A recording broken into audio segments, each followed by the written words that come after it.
Hello everyone, my name's Luke, creator of Spells and Stuff. This is the first official devlog. I'm going to be talking today about what I've been up to for the past 4 years and compare the original version of the game to the remake I've been working on for the past 7 months. So first up, I'm going to talk about why I'm making a remake of my original game in the first place. The main motivation behind it is that the original game had plenty of issues that couldn't be fixed because of the way it was programmed, and ultimately I decided I'm just going to build it from the ground up. I want to provide a solid experience for the people that bought the game. I'm really thankful to those who supported the original idea of the game, but I'm hoping to now take it a step further and improve upon the original idea with this remake. So I've not just been active in the game dev front for the past 4 years, I have been working on various different projects.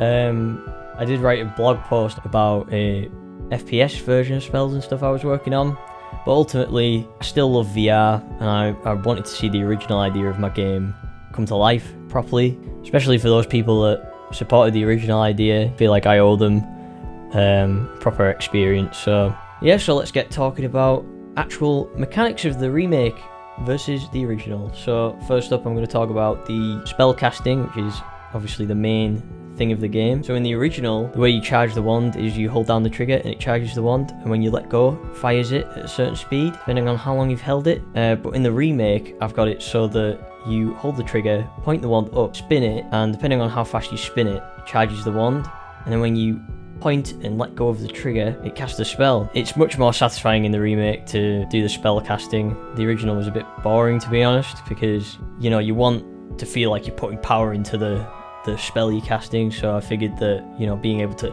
charge it by spinning it might feel like you're like, you know, like properly charging it up. Next up, I'm going to be talking about the potion teleportation mechanic.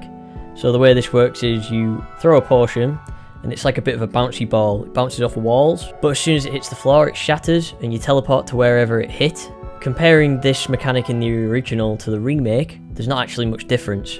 The main difference is how you get the potion in the first place, but I'm going to talk about that next.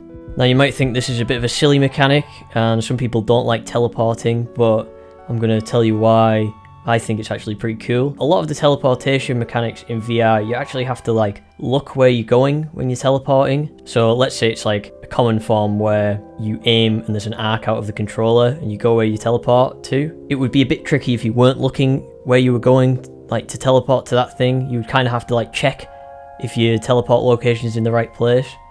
I think when you're throwing something, it's different though. Like you could throw a ball and kind of predict, depending on the weight of the ball, where it's going to end up. You don't even have to look at it. So it's the same in my game. You don't have to look at where you're teleporting to, which is pretty interesting. When you're fighting other people, you can just quickly like throw a potion to the side and like get away.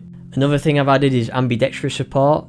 This is cool because it means anyone can pick up the game and not have to fiddle around in settings menus. The way this works is you've got 2 bags either side of the player at pocket level, and you can reach down with either hand and grab for your wand or pinch for a potion. From what I've tested, it's pretty reliable. It could do some tweaking, but I think that'll come with player feedback.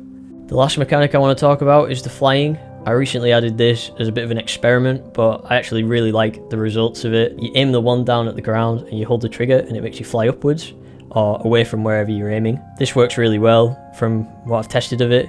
It makes spell casting very enjoyable. You don't actually have to move your arm to charge the wand while you're flying through the air, it just does it while you're moving. So it means you can do some quick attacks while flying through the air. It's pretty fun. This is still early days, so there's major tweaks that need to be done to it for things like comfort and like the physics. It's stuff that I can work on with player feedback and just through testing later on. The final thing I want to talk about is the new networking in the game. The new networking uses Steam's peer-to-peer service.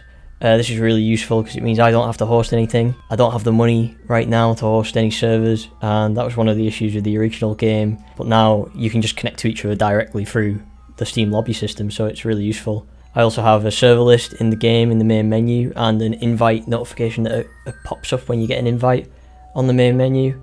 So yeah, I think that's it really. Hopefully this wasn't too much of an information overload, but if anyone has any questions, leave a comment, I'll try and answer. Yeah, thanks for watching. Bye.